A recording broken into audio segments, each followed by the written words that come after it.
"Forsake me not utterly, O Lord," reads the English translation of the Latin engraved above the door of the provincial archives.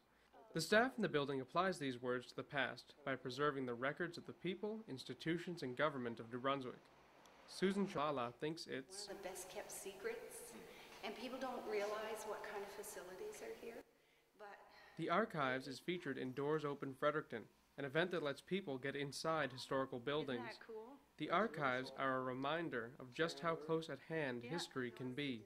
The building is nearly 90 years old and served until 1967 as the UNB Library. If it has been written, planned, built, recorded, or filmed in New Brunswick, there is probably a record of it here. Much of it is on microfiche or paper, but records come in practically every format. Conservation Manager Dean Lund helps keep these records intact. Group that we have are what are known as the machine-readable records.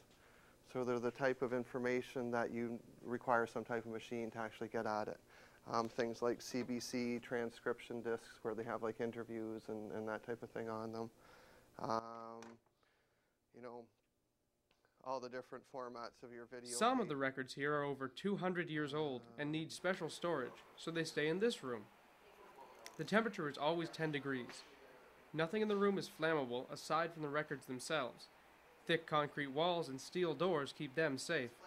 If there is a fire, special sprinklers will put out only the burning shells, leaving the rest of the 700,000 boxes untouched by fire or water.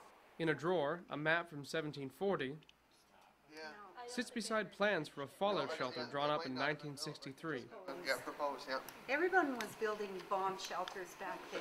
You know. Archive Director Marion B.A. thinks Open Doors lets people know that these things can be found here. It brings people to the archives who don't normally come. They might have an interest in something we have record supporting, but they aren't aware that we are here. They're not aware that we have those records, or that it's open to the public, and that it's pretty easy to research here.